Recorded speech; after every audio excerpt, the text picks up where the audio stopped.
Bueno, buenas noches con todos. Soy el doctor Julio César Chomba Valverde, especialista en cirugía general, laparoscopía y medicina estética, ¿no? Entonces, actualmente vamos a tocar un tema que está tomando bastante importancia con respecto a la coyuntura de nuestro país, ¿no? En la medicina estética, la cirugía estética tiene bastante aumento en la incidencia de los pacientes que se están comenzando a realizar esos procedimientos. Entonces, hablar de medicina estética implica eh, ir de la mano con también parte de la dermatología y parte de la cosmiatría. Son distintas evaluaciones, cada uno desde un punto de vista, pues, distinto, ¿no? La dermatología más orientado al tema de diagnóstico de enfermedades de la piel, la cosmiatría más en función con el médico estético, que es lo que va a ayudarla o ayudarle, ¿no? Para aplicar todo lo que se indique con respecto a las indicaciones de medicina estética, ¿no? Entonces, tanto la parte quirúrgica como la parte estética médica tienen sus indicaciones, ¿correcto? Hay cosas que la medicina estética no va a poder solucionar, hay cosas que la cirugía tiene que solucionar, ¿no? Por ejemplo, en medicina estética, si bien los cambios eh, se ven a un corto plazo, estoy hablando de días o casi inmediato, no son resultados permanentes. Para obtener resultados permanentes, vamos a tener que vernos de otras herramientas para poder eh, evaluar al paciente y poder darle solución a lo que el paciente requiere. Cuando hablamos de estos temas, yo los oriento bastante en función a qué, en función a solucionar el problema del paciente. ¿Qué es lo que tienen que preguntar? Siempre sobre el problema del paciente, es decir, ¿qué es lo que busca el paciente? ¿Qué es lo que quieren solucionar?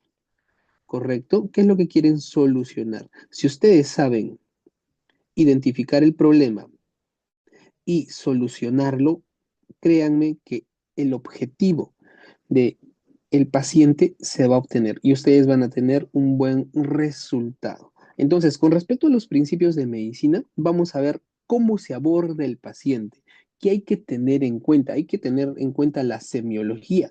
Entonces, cuando uno tiene en cuenta la semiología del paciente, pues va a poder determinar mejor cuándo indicar un tratamiento, cuándo no indicarlo, cuándo está contraindicado, cuándo no debes hacerlo.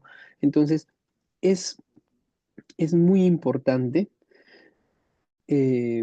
saber cuándo aplicar el tema de la medicina estética. Entonces, la medicina estética siempre es y es necesaria para crear un enlace entre los dermatólogos, como les dije, el cirujano plástico y los estéticos en general, ¿no? Por ejemplo, la cirugía plástica con respecto a ver, por ejemplo, en la zona facial, lo que vamos a obtener, lo que vamos a obtener, por ejemplo, en esta imagen es tanto el tema, por ejemplo, de inyecciones, ¿no? El tema de, por ejemplo, usar algún tipo de ultrasonido, de usar algún tipo de aplicación dermatológica, ¿no? Todo esto lo que va a hacer es mejorar la tersitud de la piel, renovar la capa superficial de la piel, la epidermis. Vamos a ver que hay distintos tipos de, por ejemplo, de manejo de los scrubs, que son los exfoliantes, eh, tanto superficiales, medios y profundos de la piel, ¿no? Entonces, Hay cosas que eso puede solucionar, pero como les digo, son cosas temporales. Por ejemplo, si esta paciente tuviese demasiada flacidez en la zona facial, por ejemplo, esta paciente es una paciente joven, a esta paciente sí le pueden aplicar, por ejemplo, métodos médico-estéticos y va a mejorar bastante su piel. Es una piel joven, ¿no? Sin mucha flacidez, pero si ustedes obtienen una flacidez severa, colgante y le ofrecen algún tipo de tratamiento médico-estético, créanme que eso va a tener poco impacto en el paciente. ¿A qué me refiero con poco impacto? Que el paciente pues no va a quedar satisfecho con el resultado. Lo que ustedes deben buscar es la satisfacción del paciente, ubicar el problema y solucionarlo. Preguntarle, como yo le digo a todos los pacientes que veo, ¿no? ¿Cuál es su objetivo?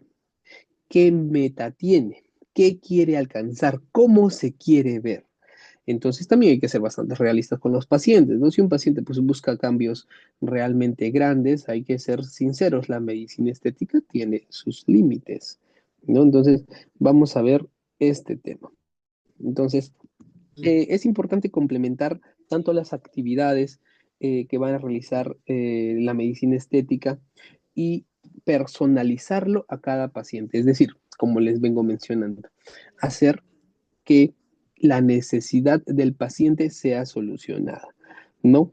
Entonces, por ejemplo, si alguna paciente mayor de 55 años viene, por ejemplo, porque quiere bioestimuladores, quiere, por ejemplo, usar hilos tensores, quiere usar, por ejemplo, ácido hialurónico y quiere tratar una flacidez severa, no la va a poder hacer. ¿No? Piel colgante, que vean piel colgante en la zona facial, la medicina estética no lo va a poder solucionar. Ese paciente se tiene que ir a un lifting facial, ¿no? Y para irse a un lifting facial, eso es netamente quirúrgico. Entonces, el tema, hay lifting también, por ejemplo, los peeling también pueden producir un tipo de lifting, pero es un lifting temporal. ¿El lifting qué significa? Estiramiento, ¿ya? Por ejemplo, para la cirugía, ¿qué es lo que le vamos a hacer? Un lifting facial. Entonces, eso es lo que hace la cirugía, ¿no? Y el tema de médico estético lo que va a hacer únicamente es tratar la parte de una flacidez leve, solamente leve, yo diría hasta moderada o severa, ya pues lo tiene que ver tanto cirugía estética. Entonces, tanto la cosmetología, la cosmetría, la estética realiza una atención primaria de la salud. No es que vayamos a solucionar el problema, dependiendo de lo que requiere el paciente, ¿ya? Entonces, eh, por ejemplo, los especialistas evalúan la patología y establecen el tratamiento interdisciplinario adecuado, es decir, lo que necesita el paciente, ¿correcto? Muy bien. La historia clínica interviene cuando, por ejemplo, el paciente tiene que llevar una historia clínica adecuada, ¿no? Firmar el asentimiento o consentimiento informado. Por ejemplo, el tema de la cosmiatría solamente revisa la parte semiológica de la piel, observa la piel, se le puede enseñar, se le puede instruir, es en lo que están más, pues, experimentados en ver, ¿no? Y el médico va a evaluar la patología, ¿no? ¿Qué tipo de patología, qué tipo de piel es, si hay o no hay algún tipo de patología sobreagregada al tipo de piel o lo que requiere el paciente. Por ejemplo, no vamos a hacer un tratamiento dermatológico, por ejemplo, un peeling facial o aplicarle, no sé, ácido hialurónico a una piel que previamente ha sido, por ejemplo, sufrido un proceso infeccioso como celulitis, una dermatitis o se ha expuesto al sol y tiene quemaduras por exposición solar, ¿no? Quemaduras o simplemente el broncear la piel. Tengan en cuenta que cuando uno hiperpigmenta la piel, ¿por qué se hiperpigmenta la piel? Porque la capa eh, la capa de la epidermis genera mucha más melanina y se hiperpigmenta. Entonces, una vez que se hiperpigmenta, la piel se hace más gruesa. Cuando se hiperpigmenta la piel, se comienza a descamar, ¿no? Entonces, si se descama, no podemos hacer ningún procedimiento eh, cosmetológico o cosmiátrico en esa piel. Por ejemplo, ¿qué hay que tener en cuenta? Siempre muy importante la fecha de ingreso del paciente, los datos, ¿no? Los datos, apellidos y nombres, todos los datos de la anamnesis, ocupación, sus datos generales, los hábitos nocivos, por ejemplo, en pacientes, por ejemplo, fumadores. Tienen que hacerles hincapié. Los pacientes fumadores tienen trastornos endoteliales. Entonces, los hábitos nocivos como fumadores pesados o fumadores crónicos que fuman más allá de 20 cajetillas por semana es un fumador pesado. Ellos tienen mucho más riesgo de hacer qué cosa. Hábitos nocivos, por ejemplo, importantes, el fumar. Entonces, ¿y estos pacientes qué hacen? Tienen más riesgo, aumento del riesgo de tromboembolismo, ¿no? Entonces, eso es un factor de riesgo para los pacientes. Entonces, si ustedes van a infiltrar, por ejemplo, con Botox o ácido hialurónico en un paciente, tienen que explicarle que el riesgo de que eh, se pueda producir un poco incrementado de trombosis por la misma inyección, claro, y incrementada por el hábito nocivo de fumar, está incrementado. Es decir, es más frecuente que ellos presenten tromboembolismo. Es normal, es un factor que tienen que saber los pacientes porque son fumadores crónicos. Eh, el ser un fumador crónico y más fumador pesado, pues tiene sus riesgos, ¿no? Y eso es uno de ellos, ¿no? Por ejemplo, ¿qué otro también promueve el tromboembolismo? El uso de métodos anticonceptivos, métodos de terapia hormonal. Por eso es que cuando nosotros evaluamos nuestros pacientes para cirugía, ¿no? Porque también hacemos eh, cirugía plástica, por ejemplo, son categorías de restricción, el hábito nocivo de fumar, por ejemplo, que hayan usado métodos anticonceptivos, se suspende un mes antes de la cirugía. El hecho de tener, por ejemplo, hábito nocivo tabáquico predispone también al riesgo, por ejemplo, en las liposucciones, de tener mayor riesgo de hacer tromboembolismo, tanto pulmonar como periférico, es decir, un tromboembolismo en miembros inferiores, en brazos. El riesgo se incrementa, ¿no? La exposición solar, ¿no? La exposición solar produce quemaduras, ¿no? Más frecuentemente de primer grado, ¿no? Entonces, las quemaduras que producen los rayos del sol contraindican, es decir, si tienes una quemadura de primer grado solar, el tratamiento, contraindican el tratamiento. Entonces, esa es por la parte eh, introductoria. Ahora, el motivo de la consulta. Siempre tienen que preguntar sobre qué es lo que desea el paciente.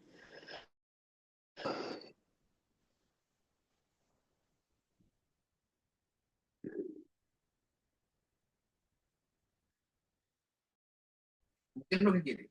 ¿Quiere tratar el envejecimiento? ¿Quiere tratar una celulitis? ¿Quiere mejorar las arrugas?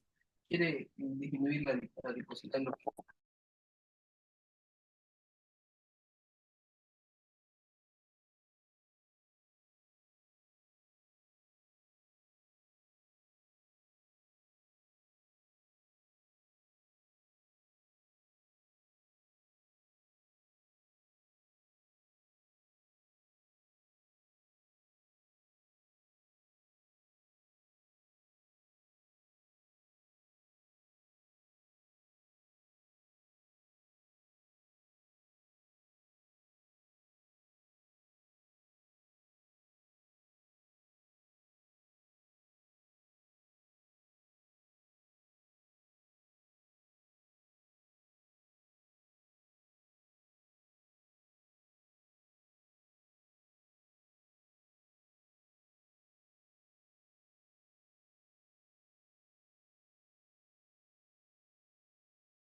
Buenas noches, doctor. No se le escucha el audio.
A ver, chicos, ¿ahora me escuchan? Sí, ahora sí, doctor. No sé si Ya, a puede ver, ¿dónde se quedaron? repetir lo ¿Dónde que se quedaron? decía. El anterior. ¿Acá? Sí, correcto. ¿En qué parte se quedaron? A ver, ya, vamos a repetir todo eso. Entonces, para el tema de la ficha que tenemos que tener en cuenta es como una historia clínica, ¿no? Entonces hay que tener en cuenta datos importantes, ¿no? Datos generales, domicilio, edad, bueno, son datos que van a llenar con total facilidad, ¿no? No hay mucha ciencia en eso. En lo que más tenemos que enfocarnos es en los hábitos nocivos, ¿no? El fumar, por ejemplo, como les estaba mencionando, el fumar produce un trastorno en el endotelio vascular, ¿ya? Cuando hay un trastorno en el endotelio vascular, lo que va a aumentar es el riesgo de tromboembolismo, ¿ya? El riesgo de tromboembolismo. Todas las alteraciones al nivel del endotelio vascular producen un aumento del riesgo de tromboembolismo. El fumar, el tabaco lo hace. ¿Qué otros, por ejemplo, pueden hacerlo, ¿no? Las hormonas, el tratamiento hormonal, los tratamientos de reemplazo hormonales, ¿no? ¿Qué otra causa puede incrementar? Por ejemplo, los pacientes con aterosclerosis también tienen más riesgo de hacer tromboembolismo, ¿no? Entonces, esos son factores de riesgo. ¿Y en qué pacientes ven eso? En pacientes diabéticos, ¿no? Pero con respecto a los hábitos, el fumar es uno, es uno de los puntos que tienen que tener bastante en cuenta para que ustedes vean el antecedente. Por ejemplo, les mencionaba o les decía que este paciente que va a tener el antecedente de fumador, ustedes tienen que explicarle bien. ¿Tiene usted, señor o señora, un riesgo incrementado de hacer tromboembolismo por el hábito tabáquico? Entonces, ese hábito tabáquico incrementa el riesgo. Por ejemplo, ustedes hacen una inyección, ¿no? De, no sé, ácido hialurónico. Uno de los riesgos que puedes presentar es tromboembolismo, ¿no? Y ese tromboembolismo lo que puede producir es necrosis, ¿no? Porque se obstruyen pequeños vasitos. Entonces, el paciente fumador tiene un riesgo incrementado de eso. Ustedes le dicen, no es que vaya a pasar en usted, pero por el hábito, por el antecedente, tiene un incremento del riesgo de hacer tromboembolismo, ¿no? Tiene que saberlo. Igual nosotros, por ejemplo, en el tema de cirugía plástica, de cirugía netamente, llámese liposucción, lipoabdominoplastía, el tema del fumar y el tema de usar hormonas es indicación de suspensión de la cirugía, ¿no? Si nunca antes nos lo dijo. Si sabemos que el paciente tiene un riesgo incrementado tromboembolismo porque es fumador o porque consume hormonas, ¿qué es lo que se hace? Se suspende la hormona por lo menos 1 a 2 meses antes de la cirugía. Se suspende el cigarro por lo menos 1 a 2 meses antes de la cirugía. Entonces hay suspensión de esos hábitos, ¿no? Tanto la terapia de reemplazo hormonal. ¿Por qué? Porque ambos incrementan el riesgo de tromboembolismo, ¿no? Entonces ese tema y esos puntos son importantes preguntarles al paciente. Siempre debe estar en toda evaluación, por muy pequeño que sea el procedimiento, ¿no? Sobre todo en cuando se infiltran sustancias, como por ejemplo plasma rico en plaquetas o por ejemplo ácido hialurónico, ¿no? Ahora que ya no se usan pues todos los crilatos, ¿no? El metacrilato, todos esos puntos incrementan el riesgo de hacer tromboembolismo. Entonces, aún más si es que es fumador o que tiene alguna terapia de reemplazo hormonal o se cuida con algún método anticonceptivo, deben de tener en cuenta que eso va a incrementar su riesgo de tromboembolismo, ¿no? La exposición solar, las quemaduras, sobre todo las quemaduras de primer grado, ¿no? También contraindican el tratamiento dermatológico que ustedes puedan hacer. ¿Por qué? Porque ustedes lo que van a hacer con el tratamiento dermatológico es exfoliar la piel, ¿no? Sea la piel superficial, la piel, un tratamiento, por ejemplo, más profundo, hacen que uno se estimule el recambio epitelial o se estimule, si es un tratamiento un poco más profundo, la formación de fibroblastos y la estimulación de colágeno. Entonces, eso también va a producir más irritación de la piel. Entonces, no está bueno recibir tanta lesión en la piel. Por eso es que, por ejemplo, si el paciente está con celulitis, ¿no? Contraindicaciones serían esas. Contraindicaciones. Si un paciente está con celulitis, no se le hace nada, ¿no? Si el paciente está con, por ejemplo, una dermatitis alérgica, no sé, algún tipo de dermatitis, eh, también por algún tipo de alergeno, también. Eh, quemaduras solares tampoco. Por ejemplo, el tema de quemaduras también por sustancias calientes, una piel irritada, ¿no? Una piel irritada tampoco, no se le hace, ¿no? Entonces esos son problemas infecciosos, problemas alérgicos, problemas de irritación de la piel, quemaduras. No se debería hacer ningún procedimiento estético, ¿no? Se le explica el riesgo que tiene, ¿no? Ese paciente se puede sobreinfectar. Entonces, ¿por qué? Porque aparte de la piel ser nuestro medio de trabajo, es una barrera que cuando nosotros le hacemos el procedimiento al paciente, barremos esa barrera. Normalmente hay una flora normal de la piel, una flora bacteriana que te protege. Entonces, cuando se rompe esa barrera, hay un desequilibrio y ahí es donde vienen las infecciones, la irritación de la piel, la celulitis, las dermatitis, ¿no? Entonces, eso es lo que tenemos que cuidar en el paciente. Ahora, otro punto importante es ver el motivo de la consulta del paciente. Por ejemplo, ¿qué es lo que quiere obtener?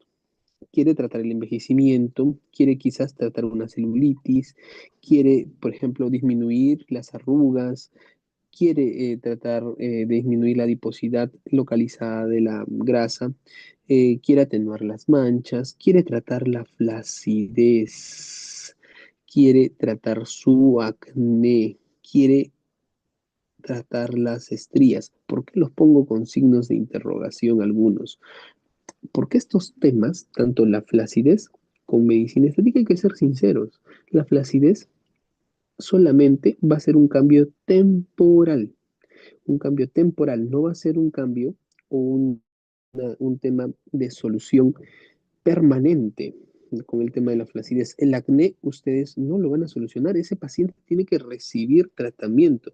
Les pueden dar consejería, ¿sabe que yo puedo mejorar tu piel? Podemos mejorar el tipo de categoría grasa que tiene tu piel, podemos retirarte los comedones, hacerte una limpieza facial, pero el tema del acné no lo vamos a solucionar. Tienes que ir con un dermatólogo para que te pueda ver y determinar la causa del acné, ¿ya? Porque el acné también tiene causas. El tema de las estrías se pueden atenuar. pero no desaparecen. Por ejemplo, que otra por lo que consultan bastante son por las estrías post-embarazo.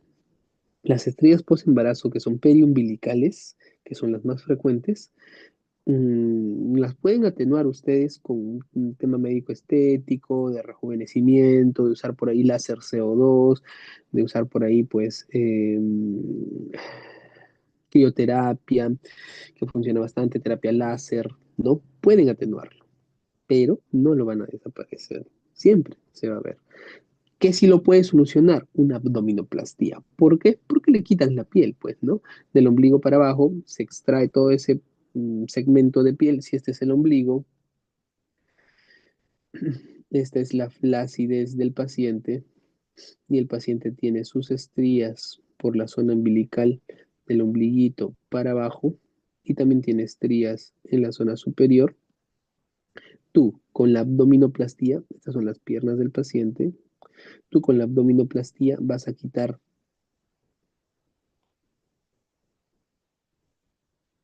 por ejemplo, vas a quitar toda la flacidez del ombliguito para abajo.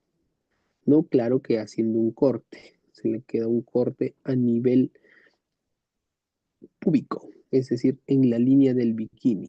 Eliminas todas las estrías del ombliguito para abajo, pero las estrías del ombliguito para arriba, cuando tú haces la abdominoplastía, tensas las estrías de la parte superior y las estrías de la parte superior van a terminar en la zona púbica, ¿no? Y al terminar en la zona púbica, estas estrías pueden disimularse bastante. ¿Por qué? Porque al tensar la piel, las haces menos visibles. Y con la ropa interior, pues puedes cubrirlas, pero igual no vas a eliminar las estrías superiores. Por ejemplo, en la consulta de cirugía, lo que hacemos es ver esto, ¿no? Si es que vamos a poder eliminar y que vamos a poder obtener lo que el paciente desea, ¿no? Desaparecer las estrías. Del ombliguito para abajo se le dice que sí, podemos desaparecerlas, pero del ombligo para arriba las estrías de esta zona van a resultar en la zona pública. Entonces, esto es un tema em, de ellas, tema quirúrgico, ¿no? Entonces, la flacidez y las estrías, nosotros la podemos desaparecer con esto, ¿no? Sobre todo en el tema abdominal, ¿no? Por ejemplo, en el tema facial también. Por ejemplo, un paciente mayor de 55 años que ven que tiene una flacidez que cuelga, ¿no? Toda la flacidez que cuelga es, si ustedes le hacen tratamiento estético, hilos tensores, endolifting, eh, carboxiterapia, por ejemplo, por ahí, ácido hialurónico, no van a tratar la flacidez, ¿no? Esa flacidez tiene que ir netamente a cirugía, ¿no? Una flacidez leve, que no es colgante, es así, sí pueden tratar, ¿no? Pero de igual manera son tratamientos temporales, ¿no? Y eso se tiene que explicar al paciente. Entonces, otros antecedentes que son importantes. El paciente, el peso del paciente, ¿no? Pacientes obesos tienen que saber también que la alteración de la grasa corporal es distinta, ¿no? Un paciente obeso también tiene mayor riesgo de hacer, por ejemplo, mala cicatrización por su poca irrigación de la grasa. La altura del paciente, si ves si tienes trastornos hipertensivos o no. Entonces, los trastornos hipertensivos también son un factor de riesgo, si son diabéticos o no, ¿no? Ese también es un factor de riesgo. Tanto los obesos, los diabéticos, no hacen buena cicatrización, no tienen muy bien el tema de, mm, de la agregación plaquetaria, trastornos del colágeno. Entonces, también otros trastornos como la hipercolesterolemia, la hipertrigliceridemia, ¿no? Las alergias, si es o no es alérgico, si es alérgico, ¿a qué es alérgico? ¿Por qué tienes alergia? Si es alergia a algún medicamento, si es alergia a algún tipo de alimento. Y la disfunción hormonal, ¿no? Por ejemplo, con el tema del acné, que es muy importante que sepan esto. Cuando un paciente viene para solucionar el tema del acné, ustedes van a tratar lo que ven, ¿no? Lo más probable es que sean comedones. Comedones, los famosos puntitos negros. Entonces, eso sí lo pueden tratar, pero decirle al paciente que eso es un tratamiento temporal. Tiene que igual verse con un especialista y determinar por qué le está saliendo El acné puede ser por un síndrome de ovario poliquístico, puede ser por un trastorno hormonal estrogénico, puede ser por una alteración en el eje hipotálamo hipoficiario. Entonces hay distintas causas, ¿no? Entonces hay que determinar por qué.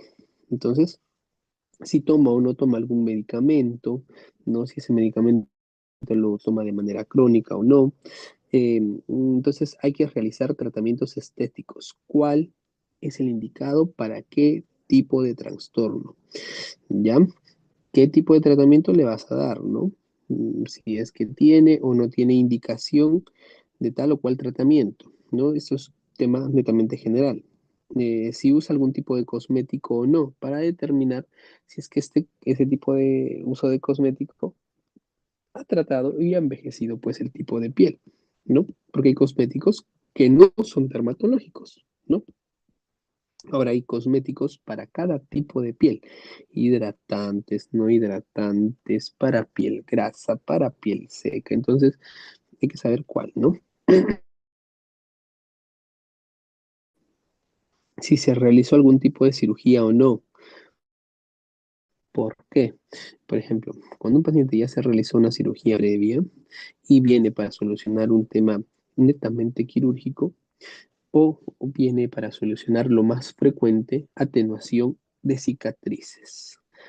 Hay que evaluar y ver qué tipo de cicatrices, porque si es una cicatriz tipo hipertrófica o queloide, no vamos a poder ayudarlos. Tenemos que hacer un tratamiento con, con cirugía plástica, porque nosotros no vamos a poder atenuar. Si bien llegan unas, por ejemplo, en la tercera, cuarta semana que ya se comienza a ver, se puede infiltrar, sí. Puede atenuarlo también, ¿no? Se puede infiltrar de acinolona. Entonces, eso se puede usar, pero hay que determinar si es que en realidad le va a ayudar o no le va a ayudar al tratamiento, ¿no? Y ver la evolución. De poder hacer, se puede hacer, pero idealmente, ¿quién debería tratarlo eso? El cirujano plástico, ¿no? Netamente. Entonces, la cicatrización también hay que ver, ¿no? También está el antecedente de fumador o no, ¿no? Entonces, para que no se olvide, ¿no? El tema de fumar es importante. El tema de la cicatrización, al preguntar antecedentes. Hay muchos pacientes que hacen queloide hasta por una inyección o por un tipo de infiltración mal colocada, ¿no? Siempre hay que absorber antes de infiltrar. ¿Por qué? Si es que ustedes están en un vasito, tienen que retroceder e irse a otro lugar. ¿Por qué? Si infiltran ese vaso, lo obstruyen. Entonces, al obstruir ese vaso, ¿qué va a pasar? Si obstruyen un vasito, la piel sufre. Al sufrir la piel, ¿qué se produce? Necrosis. Y esa piel muerta, necrosada, se va a caer. ¿Y qué van a producir? Una complicación, que es una de las que nadie desea tener, porque se necrose, por ejemplo, infiltran en la zona, las zonas periféricas, por ejemplo, punta de nariz, dorso de la nariz, son muy sensibles porque son zonas terminales de irrigación. Por ejemplo, infiltrar una zona en el cachete, una zona en el mentón, son zonas que tienen, ya no tienen irrigación colateral, o sea, obstruyó un vaso, ya pues se obstruyó, ¿no? Entonces, las otras zonas laterales le van a dar irrigación, pero en zonas terminales, como puntas de dedos, pulpejos de dedos de manos, de pies, punta de nariz, punta de oreja. Entonces, esas zonas sí son un poco vascularizadas, son irrigación terminal. Si ustedes obstruyen un vasito a ese nivel y no aspiraron, pues van a producir una complicación como necrosis, ¿no? Y eso es perjudicial para el paciente, ¿no? Puede traer muchos problemas. Entonces, tener en cuenta eso, ¿no? Y el tema de la cicatrización, si el paciente es o no tiende a ser cicatriz hipertrófica o queloide, ¿no? Y si es fumador o no, por el tema del tromboembolismo que les mencioné, ¿no? Eso es importante, ¿no? Si están menstruando o no, para ver el tema de las complicaciones, si usa método anticonceptivo o no, por el tema hormonal, ¿no? Si tienes antecedentes de enfermedades en la piel, si tienen, por ejemplo, por ahí psoriasis, ¿no? Por ejemplo, dermatitis atópica, ¿no? Por ejemplo, ¿qué más? Las micosis, Entonces, identificar, ¿no? Si son pacientes cardiópatas, no, sí, ¿no? O sea, para determinar el factor cardiovascular, si bien no les van a hacer un riesgo cardiológico, porque es un método estético, preguntar por lo menos si antes ha tenido algún tipo de intervención quirúrgica, si ha tenido alguna complicación o no. Entonces, tienen que ver eso también, ¿no? Los problemas cardíacos que hayan tenido o no.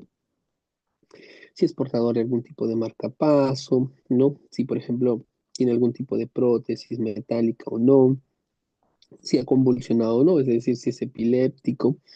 Algunos pacientes no saben el diagnóstico de, señor, ¿es epiléptico? No. Señor, ¿y usted alguna vez ha convulsionado? Sí, sí, sí, convulsionado. Entonces es epiléptico y no sabe. Entonces únicamente lo que él denomina convulsión es epilepsia. Entonces hay que preguntar bien, ¿no? A veces uno les pregunta con términos muy complejos y hay que hacer el tema más sencillo, ¿no? A veces a algunos pacientes le preguntan si es o no hipertenso, ¿no? Que me ha pasado varias veces, señor, ¿es hipertenso? No, no, doctor, no tengo ninguna enfermedad. ¿Qué pastillas toma? Tomo captopril, tomo losartán. Entonces, ese paciente es hipertenso, sino que desconoce el nombre de su enfermedad, ¿no? Entonces, muchas veces le dicen presión alta, ¿no? El paciente diabético, tengo problemas con el azúcar, ¿no? Señor, ¿es diabético? No, no soy diabético. ¿Qué pastilla? ¿Toma alguna pastilla? Ah, sí, doctor, tomo una pastilla. ¿Cómo se llama? Metformina. Entonces, ese tema de con el tipo de medicamentos tengan bastante cuidado, ¿no? Por ejemplo, o de las infecciones, ¿no? Virales también, ¿no? Están contraindicadas, ¿no? Tiene que saber si está o no está, ¿no? Enfermedades infecciosas, ¿no? Algún tipo de enfermedad. Hay que preguntar por lo menos el antecedente, ¿no? ¿Alguna vez has sufrido sífilis, VDRL? ¿Alguna vez estás en tratamiento con alguna pastilla? ¿Tienes tratamiento targa? Entonces hay que tener bastante en cuenta eso. ¿Por qué? Porque ustedes manipulan eh, punzocortantes, jeringas. Entonces se pueden hincar. Entonces es importante tener en cuenta estos antecedentes, ¿no? Antecedentes oncológicos. ¿Por qué los antecedentes oncológicos? El tema del antecedente oncológico es muy importante porque pacientes que han recibido radioterapia o quimioterapia, también qué otra cosa hacen? Hacen trastornos del endotelio vascular, es decir, tienen más riesgo de hacer, por así decirlo, los vasitos de ellos son más pequeñitos, tienen menor irrigación, ¿no?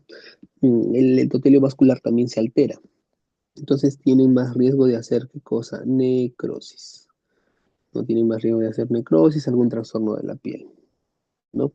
Por eso que nosotros también a nuestros pacientes oncológicos les decimos, ¿no? Sobre todo a los pacientes que han sido irradiados, radioquimioterapia lo que va a producir es un trastorno del endotelio vascular y con ese trastorno del endotelio vascular pues van a tener problemas.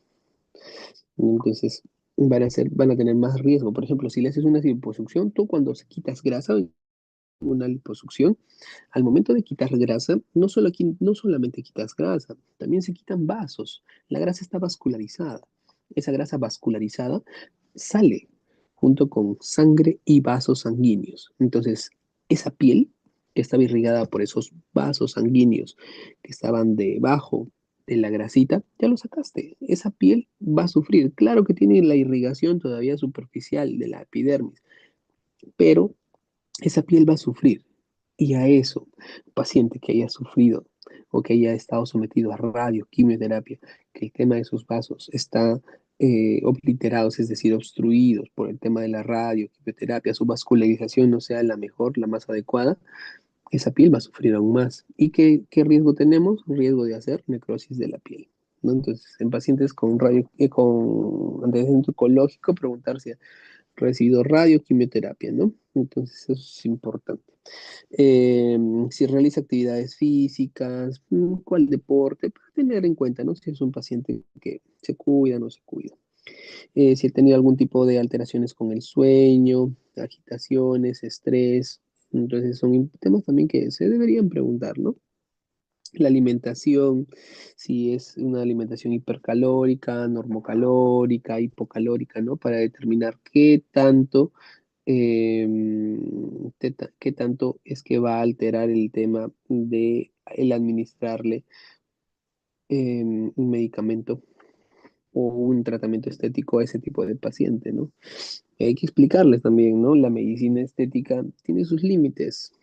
El hecho, igual como yo les explico a los pacientes de cirugía, cuando vamos a hacer el tema de la cirugía no te va a cambiar la vida de manera em, eh, tajante, ¿no? Es decir, te hace la cirugía y ya, te soluciona el problema de la obesidad, te soluciona el problema del incremento de grasita, no. Tiene que ir de la mano con un cambio progresivo tanto en la dieta como en la actividad cotidiana.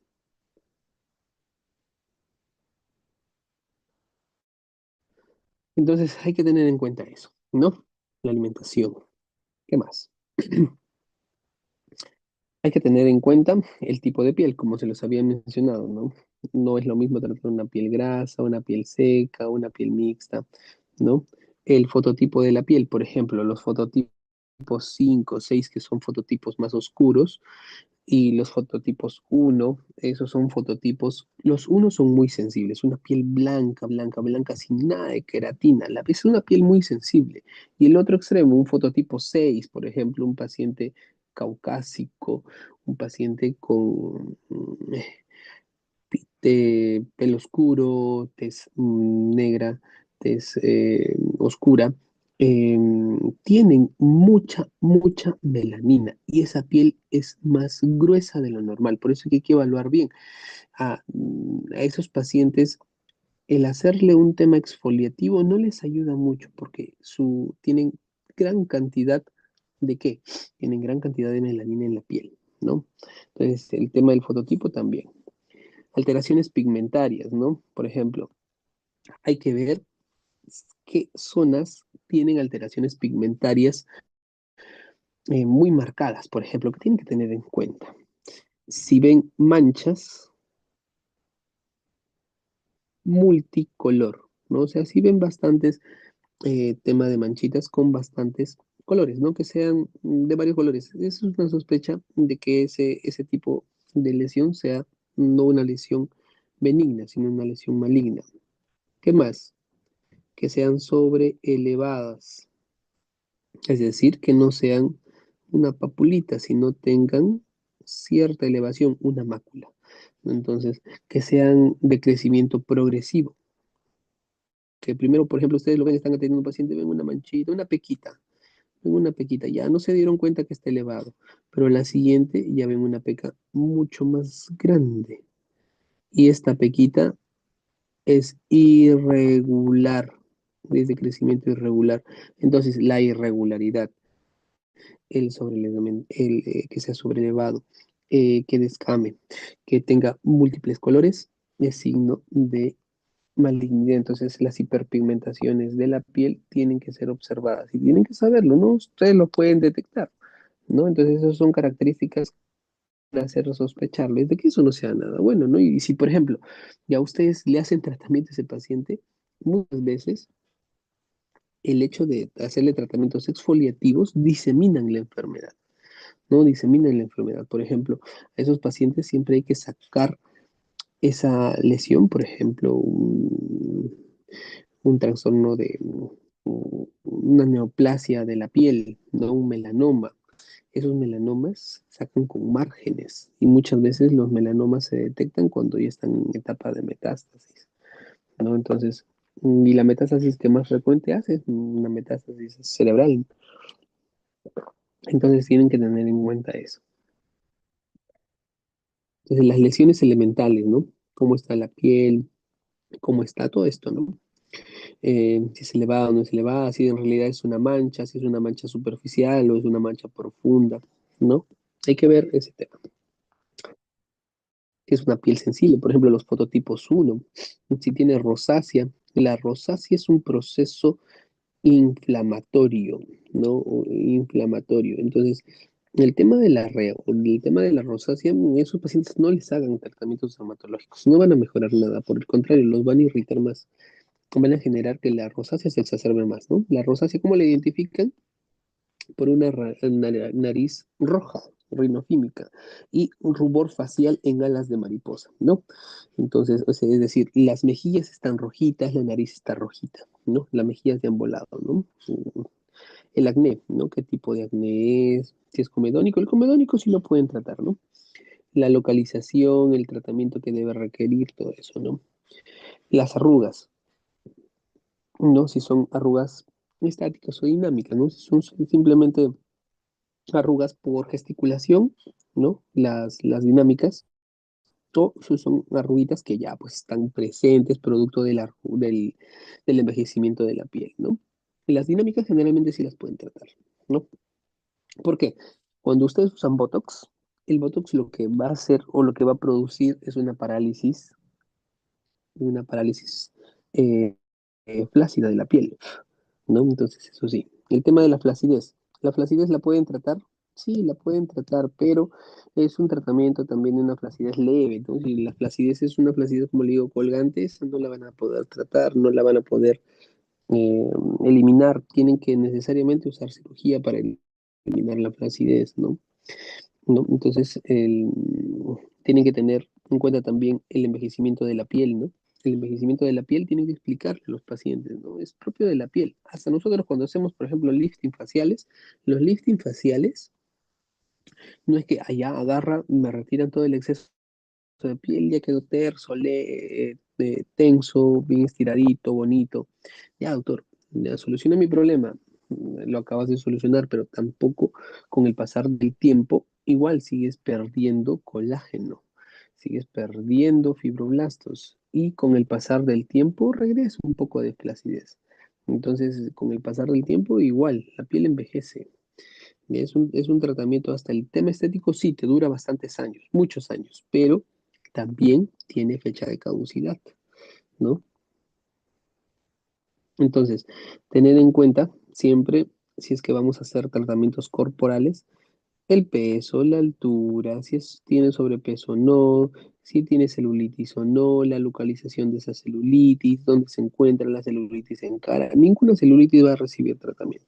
Si tienes estrías, el tema de las estrías, si por ejemplo queremos tratar el tema de las estrías con tratamientos dermoablativos, sí pueden mejorar el tema de las estrías, sí las pueden atenuar, pero desaparecerlas, no. Siempre se van a ver, se van a atenuar, sí, pero desaparecerlas no. Lo único que va a desaparecer, como le digo, son las estrías en el tema de la extracción o el retirar de la piel, ¿no? Las abdominoplastías, los lifting faciales. Alteraciones, por ejemplo, circulatorias, las varices, la telangiectasia, los edemas, ahí no le metan mano, no traten ese tema, ni con varices, ni con telangiectasias, ni con el tema de los edemas, porque van a irritar la piel y le van a producir una sobreinfección, ¿no? Y las alteraciones pigmentarias tenerlas en cuenta siempre, cómo están, cómo son, de qué características son, ¿no? Entonces, ¿qué más? Con el tema del tratamiento, tienen que determinar si va a ser una evolución diaria, si va a ser una evolución semanal o mensual, es decir, cada qué tiempo van a ver al paciente, ¿no? Y el tratamiento a realizar, ¿no? El que ustedes crean conveniente realizar, lifting faciales, colocación de Botox, ¿no? Por ahí quieren colocar su Botox. ¿Cuánto dura el Botox? El Botox generalmente de 4 a 6 semanas.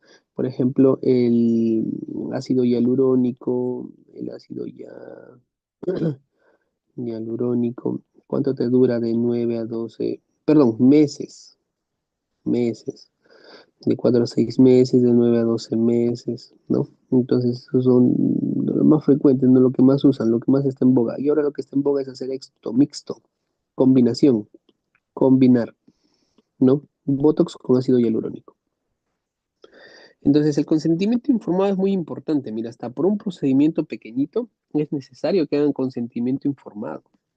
El consentimiento informado debe de explicar las complicaciones que se pueden presentar dentro del procedimiento. Hasta por muy pequeñito que sea el procedimiento, puede tener complicaciones, como le digo, ¿no? El Botox mal aplicado te puede producir una parálisis facial, te puede producir necrosis si le das un vasito, ¿no? Igual es el ácido hialurónico, el plasma rico en plaquetas, puedes obstruir, ¿no? Un vaso si le das al mismo vasito. Entonces, es necesario hacer un consentimiento informado por el tema de mejorar tanto la parte estética como la parte quirúrgica, las dos, ¿no? En la parte estética, no, doctor, es un procedimiento tan solo de infiltración, no va a pasar nada. Claro, no puede pasar nada, lo más frecuente es que no pase nada, pero ¿y si pasara? Entonces, ya ustedes tienen un consentimiento que les puede ayudar a atenuar ese procedimiento que han hecho, porque les explican previamente a los pacientes qué es lo que puede pasar.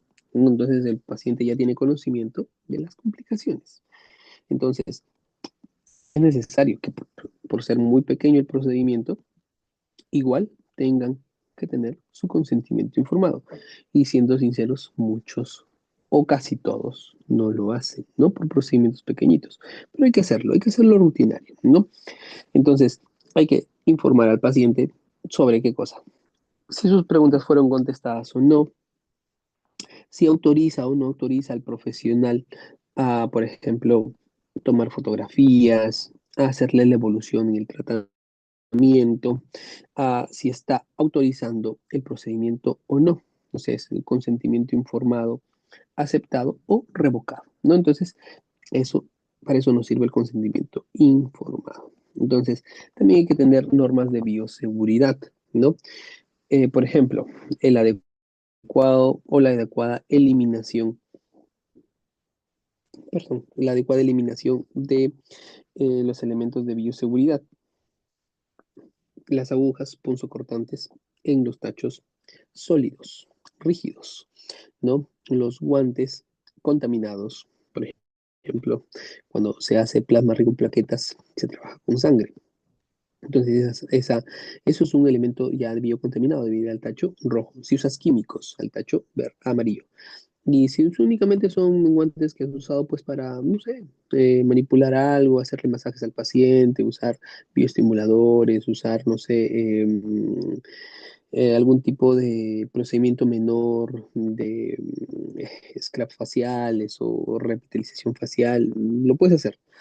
Y únicamente esos guantecitos los eliminas en el tacho negro, ¿no?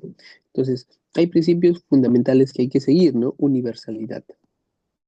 Siempre las normas de bioseguridad son las mismas para todos, ¿no? Y siempre usar uso de barreras, guantes quirúrgicos, mandil, mascarilla, ¿no? Medios de eliminación y material contaminado. Por ejemplo, acá, ¿no? Los punzocortantes siempre en material sólido, rígido. Bolsas rojas para descartes de biocontaminados, ¿no? Sangre, secreciones, todo eso. Entonces, eso es muy importante, mantener los residuos peligrosos y no peligrosos, ¿no? Residuos peligrosos, los recipientes utilizados para el almacenamiento de residuos, debe ser un almacenamiento rígido, acuérdense eso, rígido. Ahí van a meter todos los puntos cortantes para que no le eliminen una bolsa y después agarra alguien, recoge esa bolsa, no cerraron bien, por ejemplo, la tapita del punzocortante, de la inyección, de la jeringa, y agarra a alguien y se hinca, ¿no? Entonces están sometiendo a ese paciente a un aumento de su riesgo por infecciones transmisibles, ¿no? Entonces hay que tener en cuenta todo eso, ¿no? Recipientes para residuos punzocortantes o cortopunzantes. Ahora, entonces hay que tener normas, asepsia, antisepsia, ¿no? Entonces, hay que esterilizar bien el material, si es que se va a hacer algún procedimiento. Todas las jeringas, gasas deben ser estériles, ¿no? Y el material siempre es descartable, no se reutiliza, ¿ya? El adecuado lavado de manos, si vamos a hacer algún procedimiento, por ejemplo, de colocar algún tipo de Botox, de algún tipo de ácido hialurónico, de algún tipo punzocortante. El cuidado preventivo de la contaminación del producto, siempre esterilizar la zona que nosotros vamos a usar. Si pueden usar un campo estéril, mucho mejor. Y siempre, si es que pueden usar, por ejemplo, clorexidina para lavar la piel del paciente antes de inyectarla, es mucho mejor. O, en su defecto, un poquito de alcohol. Claro que en la zona facial no es lo mejor, ¿no? La zona facial se usa mejor el yodito, ¿no? El yodo para la zona facial. Ahora, para la zona corporal sí pueden usar un poquito de clorexidina, ¿no? Clorexidina para desinfectar eso. Reconocer si el producto está alterado o no, el lavado del material no descartable, higiene en el ámbito del trabajo, ¿no? ¿Qué deben tener un profesional de salud? Guantes, mascarilla y un guardapolvo, ¿no? Y pueden también tener protección ocular, ¿no? Un calzado adecuado.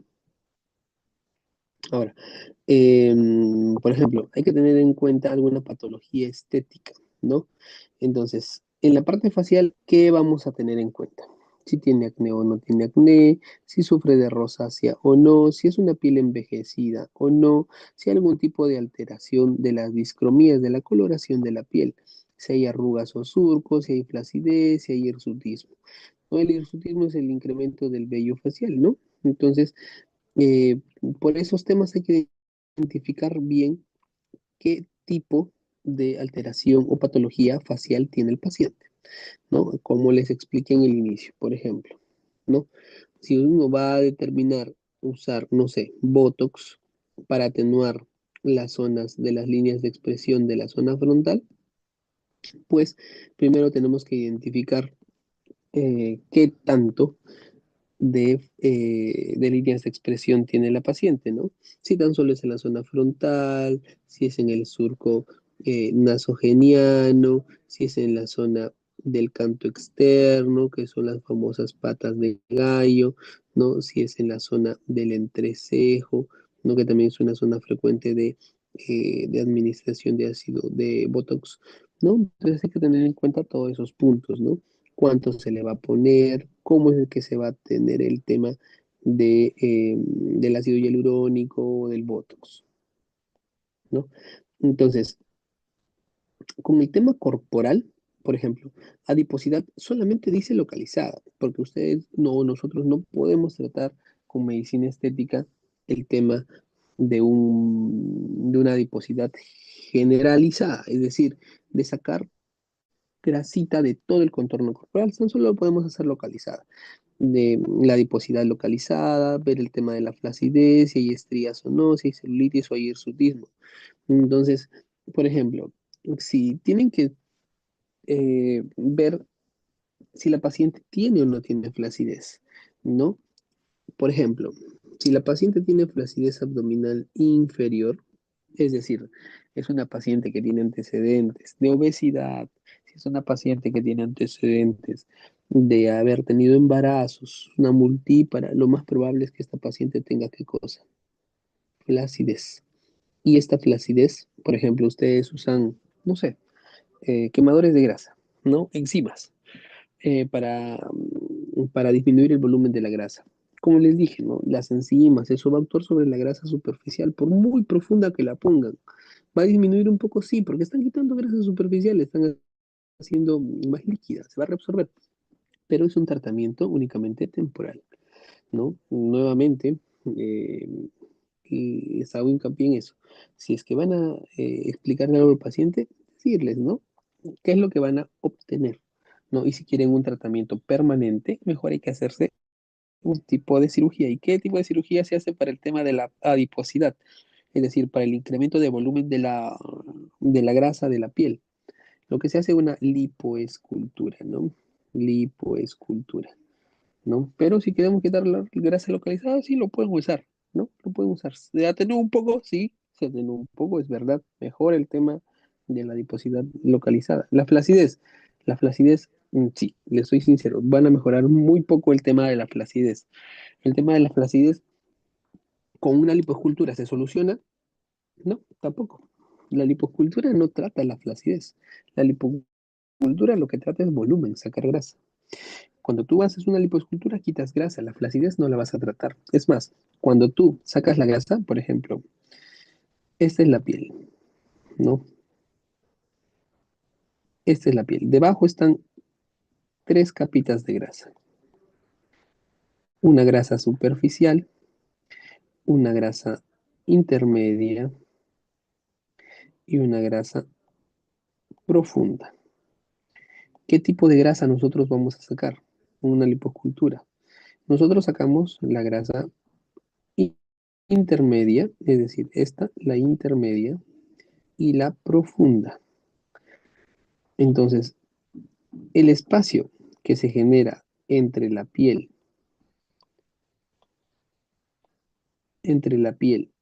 y la grasa que se sacó, por ejemplo, todo esto desaparece y queda un espacio. Ese espacio se expresa como flacidez. Esa flacidez se puede tratar ¿cómo? Usando tecnología. Por ejemplo, pueden usar láser, Baser, Renuvion, EUS, Retraction. eh, por ejemplo, ¿qué más pueden usar? Eh,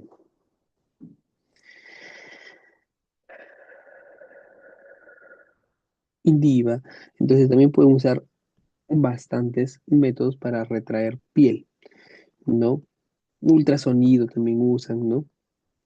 Para retracción de piel. Entonces, el tema de la flacidez ni con la lipoescultura la tratan. ¿Con qué pueden tratar ese tema de la flacidez? Cuando ustedes eliminan toda esta grasita, lo que pueden hacer es al eliminar toda esta grasa,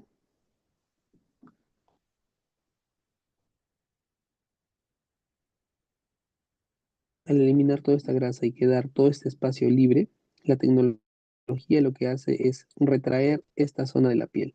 Y al retraer esta zona de la piel pueden disminuir la flacidez. La disminuyen con una lipo con tecnología, más no la desaparecen. El tema de la flacidez solamente la van a desaparecer ¿con qué? El tema de la flacidez la desaparecen con una abdominoplastia, ¿no? Con una abdominoplastia, es decir, un corte, ¿no? Y el corte pues va a quitar el exceso de piel. Y cuando tú quitas exceso de piel también puedes quitar estrías, celulitis, ¿no? Claro, que estén ubicadas en esa zona, ¿no? Entonces, los tratamientos estéticos como peeling, la mesoterapia es la infiltración o la inyección de sustancias que van a hacer la grasa más liposoluble, ¿no? Toxina botulínica, rellenos, el relleno, ácido hialurónico, láser, por ejemplo, lo que está muy de moda, el láser CO2, que ayuda bastante, sí, ayuda a atenuar, atenúa, ¿no? Atenúa la aparatología facial o corporal también, ¿no? El ultrasonido, Inviva, eso pueden usar, ¿no? La carboxiterapia, ayudan a atenuar, ¿ya? Pero el tema de la carboxiterapia tampoco es que te solucione el tema de la flacidez, o perdón, el tema de la fibrosis, que es para lo que más usan, ¿no? Carboxiterapia, ¿no? Muchas veces algunos pacientes vienen y dicen, doctor, las irregularidades de mi piel, la fibrosis de mi piel, he tenido que usar carboxiterapia, ¿no? Las irregularidades de la piel, el tema de la fibrosis, cuando se hace una liposucción, la, la complicación más frecuente de una lipoescultura son las irregularidades. Esas irregularidades se atenúan con el paso del tiempo. Con o sin carboxiterapia, esas irregularidades se iban a atenuar. Entonces, hay que informarse bien antes de hacerse procedimientos estéticos. Entonces, hay que también explicarles bien al paciente para qué sirve y para qué está indicado cada procedimiento, ¿no? Entonces, vamos a ver así el tema de el peeling, el tema del Botox, el tema del ácido hialurónico, el plasma rico en plaquetas, así muy someramente, ¿ya? Para que vean algunos temas de cómo abordar estos puntos. Por ejemplo, el tema del peeling facial lo que va a hacer exfoliar, quitar la piel superficial de la capa del epidermis, es decir, hacer que las células viejas se repitelicen, desaparezcan y dejar una piel nueva, tersa, en el rostro, ¿no? Entonces el peeling es uno de los tratamientos estéticos que más se hacen, por el que más vienen. Entonces, lo que implica es sacar la capa superficial de la piel, pero también hay peelings profundos, ¿no? Entonces, vamos a quitar la capa superficial. ¿Qué tipo de capa? La capa más superficial de la piel. Acá la van a ver. ¿Cómo se puede hacer eso? El peeling puede realizarse con sustancias químicas, con métodos abrasivos, es decir, métodos que retiren de manera eh, eh, abrasiva, es decir, por fricción, la piel, y métodos físicos, ¿no? Por ejemplo, la energía. En la quemadura solar ya está quitando piel. ¿Por qué? Porque hace no sé si ustedes habrán visto algunos pacientes que se someten a bronceados, ¿no? Los bronceados lo que va a hacer es reepitelizar la piel. Luego esa piel bronceada, morena que se obtiene, se cae, ¿no? ¿Por qué? Porque estás acelerando el proceso de repitelización. Entonces se va a caer esa piel y va a quedar una piel más tersa. Entonces, los medios físicos como fuentes de emisión de energía puede ser láser, ¿no? Ondas ultrasónicas, frío, crioterapia, nitrógeno también líquido, y en lo seco también puede producir peeling faciales, ¿no? Sustancias químicas como ácidos orgánicos, métodos enzimáticos, ¿no? También pueden producir un recambio de epitelial, ¿no? Y los métodos abrasivos, como por ejemplo algunos exfoliantes, algunos scrubs, también pueden producir em, repitelización de la piel, ¿no? Entonces, vamos a producir un efecto general, que es la activación del mecanismo de reepitelización, es decir, de reparación, de división celular, de nueva piel. Es decir, quitar la piel vieja para que salga piel nueva. Eso es lo que estamos haciendo específicamente. Y entonces lo que vamos a hacer es administrar ácido, enzimas o aparatos que nos van a ayudar a obtener lo que nosotros queremos con esa, porque como verán, ¿no? Acá se le aplicó el tema de dermoabrasivo, es decir, para retirar la piel, acá se está descamando y no, acá ya tenemos una piel más tersa, ¿no? Acá tenemos una piel más tersa, más suave. Entonces, vamos a clasificarlos según su profundidad. Entonces, de manera muy general, eh, la clasificación superficial lo que va a hacer es únicamente quitar la capa del epidermis, la capa más superficial, la capa córnea. No afecta la capa granulosa. La capa granulosa lo que va a tener es los queratinocitos y la capa granulosa va a tener células epiteliales envejecidas y es la que vamos a quitar.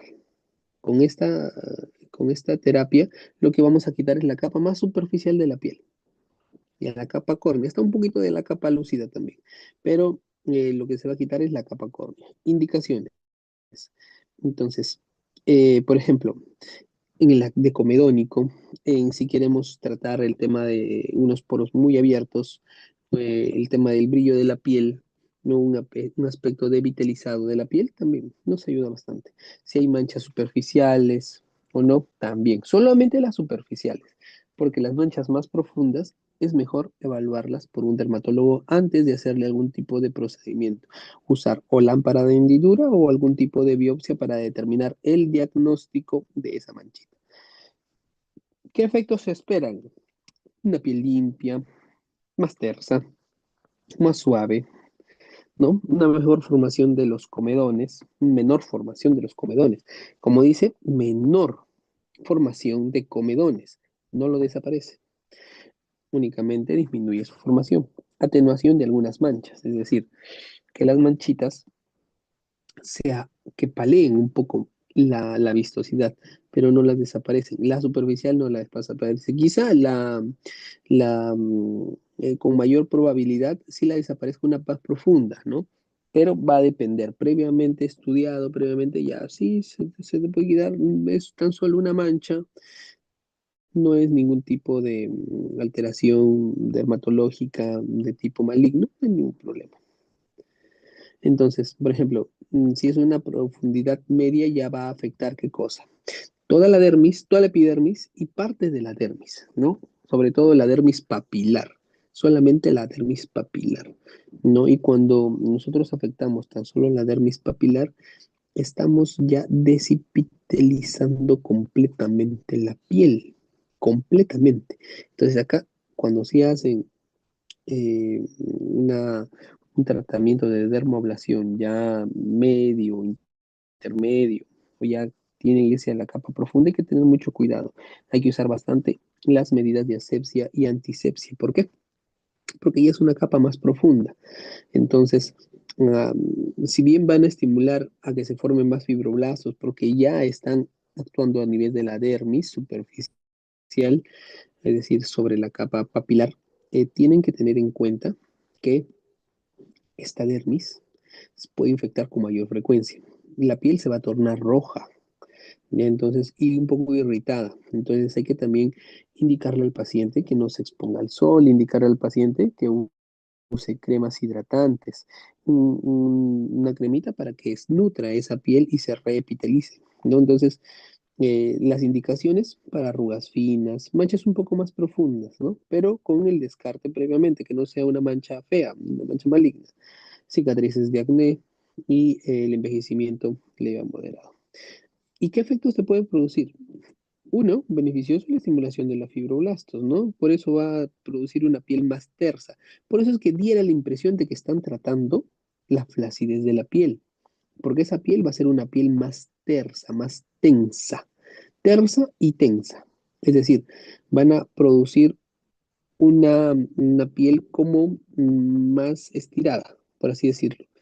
Pero eso es temporal, ¿no? Estimulación fibrosa aumenta la síntesis de proteoglicanos de la matriz extracelular, mejora la elasticidad de la piel, ¿correcto? Mejora la elasticidad de la piel, mejora la turgencia, disminuye las arrugas finas. Entonces, eso con un nivel medio. Un nivel profundo, que vamos a afectar ya toda la dermis, tanto la papilar como la reticular, ambas, las dos. Entonces, esta lo que sí va a producir es un efecto mucho más profundo, ¿no? Entonces, si buscamos tratar arrugas más profundas, vamos a tener que tener mucho cuidado nuevamente porque estamos quitando ya una capa más profunda de la dermis y lo que estamos haciendo es que esta piel ya no sea ni roja, sea rosada.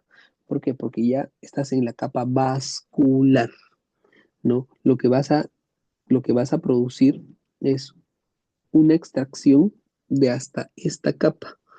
Y como verán, en esta capa ya hay vasitos, hay nervios. Es hasta un poco doloroso, ¿no? Es un poco doloroso.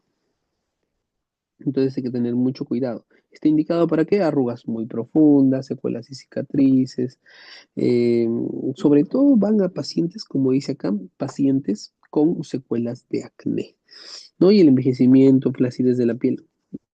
O sea, también va a tratar la flacidez de la piel, sí, porque igual sigues activando fibroblastos, ¿no? Te estás llevando toda la capa de la epidermis. ¿Vas a estimular eso? Sí, lo vas a estimular, pero es temporal, como les vuelvo a decir, ¿no? Tiene una alta efectividad, la renovación total de todas las capas dermoepidérmicas, contracción dérmica, es decir, hace una acción tensora como una acción de efecto lifting, es decir, efecto de estiramiento.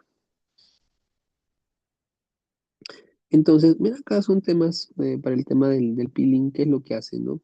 Las vinchas, los lentes, los discos de algodón, el bowl con agua, los hisopos, las cositas que van a usar los frascos con ácido, si quieren usar ácido, si quieren usar, por ejemplo, láser CO2, también con láser CO2, máscaras descompresivas, guantes, todo eso, ¿no? El tema del peeling, todos los instrumentos que pueden usar, ¿no? La preparación de la piel, ¿no? Con ácidos de baja potencia y de baja concentración, con microdermoablación, peeling mecánico, con cremas, con ácidos, con scrubs o removedores, ¿no? Que son los dermoablativos, ¿no? Exfoliantes, por así decirlo. Con máscaras de enzimas proteolíticas, ¿no? La limpieza de la piel con agua, solución fisiológica, ¿no? Es el limpiado universal, porque ustedes van a hacer un tratamiento superficial. No, no, como no van a hacer ningún corte, no es necesario desinfectar como nosotros lo hacemos para el tema de los lifting faciales, es decir, los cortecitos, hacerlos con solución yodada. No lo pueden hacer simplemente con agua y con solución fisiológica, ¿no? Y con eso lo pueden hacer. El alcohol es eficaz como desengrasante, es decir, solamente para quitar el tema de la grasa. Limpia bien, puede resultar un poco irritante, ¿no? Igual que el yodo, ¿no? Por eso es que el yodo es muy efectivo, pero nosotros lo usamos para el tema solamente quirúrgico. Si van a hacer algún procedimiento, con su alcoholcito, con mucho cuidado que no le caiga a los ojos, y va a ir muy bien. Entonces, una solución desagregante, la cual acetona, muy potente como desagregante, mueve completamente la capa hidrolipídica de la superficie epidérmica, puede resultar muy irritante también, ¿no? Entonces, lo ideal para la limpieza, agua, solución salina, ¿no? La colocación del ácido, siempre elegir el instrumento, la pinza que vas a usar para colocarlo el tiempo necesario, que es entre 10, 15 minutos de colocación, dependiendo de la marca, dependiendo, todo traen sus instrucciones, ¿no? Cuánto tiempo lo debes colocar, ¿no? Sectorizar, ordenar en sentido horario. Siempre tienen que tener, uno, la orientación para poder empezar. Siempre donde empiezan, terminan, para no colocar mayor concentración de excipiente o de solución en una parte específica de la piel. Porque ¿qué van a hacer? Que esa zona, al tener mayor concentración, haga mayor dermoablación, ¿no? Entonces, van a resultar algunas zonas más rojas que otras. Entonces, siempre dejando, eh, por ejemplo, las zonas más sensibles, como cuáles: frente, ángulo mandibular, nariz, mentón, bozo, ¿no? Las zonas centrofaciales. Primero toda la periferia, ¿no? Entonces, y después frente, ángulo mandibular, ¿no? Nariz, mentoncito, eso al final. Entonces, en las zonas de la piel tienen que eh, eh, al tener contacto con el ácido y después de cubrirse con vaselina o cualquier crema de base oleosa, ¿no? El paciente podrá referir sensación de ardor. ¿Por qué? Porque esa zona es exfoliante. Lo que está haciendo es retirar el tema del... eh,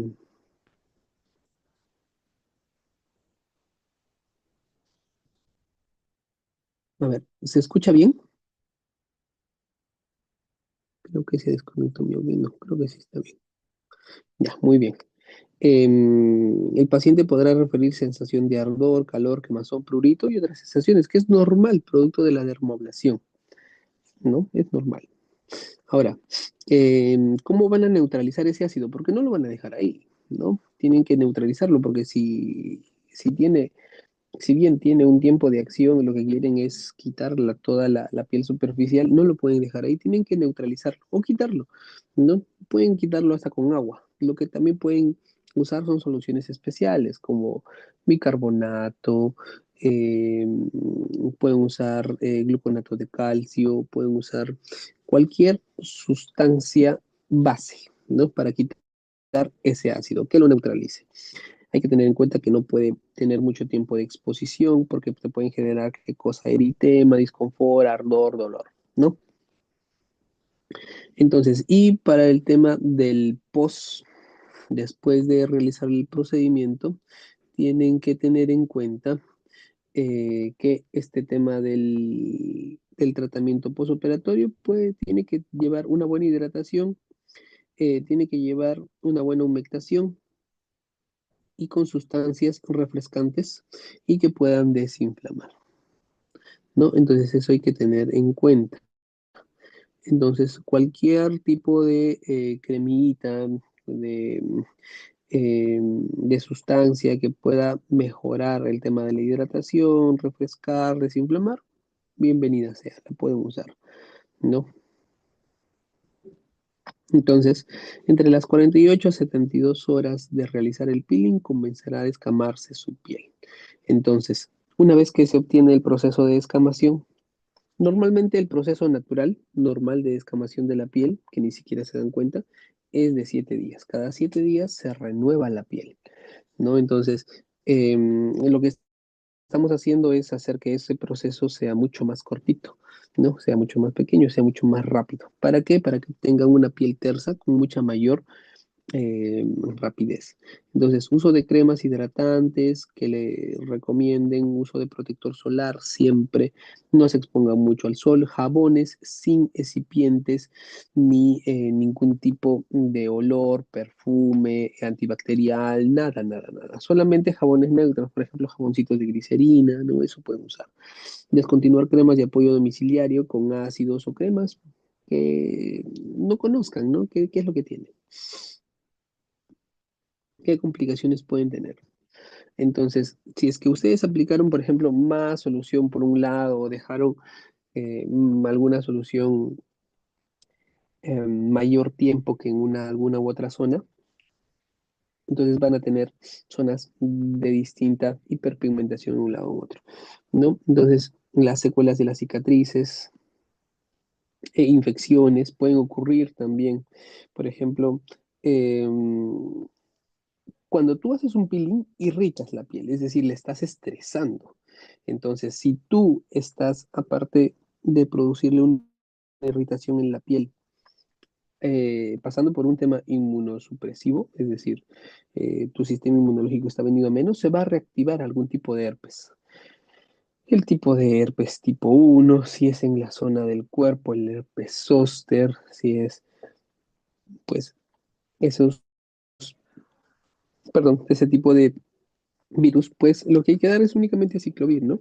Un aciclovir en una dosis de 800 miligramos cada 8 o 6 horas por unos 3 días, ¿no? Infecciones por cándida también, ¿no? Nunca hay que hacer un paciente que se sospeche de micosis de la piel, perdón, infecciones de la piel, algún procedimiento, ¿no? Y si ya se le hizo, tratar esa infección por cándida, porque una infección por cándida pica, enrojece y descama. Entonces, si ven esas patologías, pues echarle un poquito de antimicótico en esas zonas. Y si se infectó, ¿no? Se puede producir milias también, que son completamente normales, desaparecen después del proceso de recuperación del peeling, que son como bolitas blanquecinas que aparecen pequeñitas, así como ven en la imagen de acá, ¿no? Esa es milia. Entonces, desaparece conforme pasa el tiempo. El eritema prolongado sí se puede dar en ocasiones. Si es que se da, hay que usar antiinflamatorios. Generalmente hidrocortisona, ¿no? Para poder desinflamar esa zona a concentraciones muy bajitas, 0,25, 0,5. Ahora, factores que influyen en la profundidad e intensidad del efecto. ¿Qué pueden influir? El haber recibido peelings previos, ¿no? La concentración del ácido, el tiempo, el vehículo, ¿no? Si fue de mayor o menor intensidad, si fue un gel. Cuando ustedes usen geles, el gel difunde mucho más rápido, ¿ya? La solución más lento, pero si usan geles, el gel difunde muy rápido. Entonces, si ustedes usan un gel, el tiempo de exposición debe ser menor. Entonces, técnicas de aplicaciones incluyen el elemento con el que colocamos el ácido, la cantidad de capas, ¿no? Intervalo de tratamiento, preparación previa, la limpieza de la piel, el tiempo de contacto, ¿no? Sobre todo el tiempo de contacto es el que más influye, ¿no? Entonces, acá tenemos algunos ejemplos de cómo vemos y mejoramos el tema por ejemplo, de las zonas que tenían un poquito más de hiperpigmentación, se atenuaron, ¿no? Se atenuaron. ¿Se sigue notando? Sí, mira, acá veo, doctor, acá se ve, sí, se ve un poquito por acá también, ya, claro que lo van a atenuar, sí, no lo van a desaparecer, ¿no? Eso hay que explicarle bien al paciente. Estas zonas también, ¿no? Miren cómo se han atenuado toda esa zona. Se ve un poquito, sí, se ve por acá, es un poco todavía, pero se ve mucho mejor comparado a lo que ya ha venido. Va a obtener una mejora, ¿no? Va a obtener una mejora. Siempre explicarles lo que van a hacer con el paciente, ¿no? Igual acá, el tema del acné, ¿no? Deja una piel más brillosa, sí, sí, sí, sí, deja una piel más brillosa, pero mejora. Acá todavía veo acné, acá todavía veo acné, acá todavía veo un poquito de acné, sí, pero el tema del acné comedónico sí lo van a poder mejorar. Los puntitos negros, miren, puntito negro, puntito negro, puntito negro, puntito negro, puntito negro, puntito negro. Doctor, ¿eso está acá? No, mira por acá, pareciera que hago alguno, pero el resto no. Sobre todo sirve para el acné comedónico. La mesoterapia, las inyecciones, ¿no? No es un tratamiento en sí, sino es una vía terapéutica intradérmica.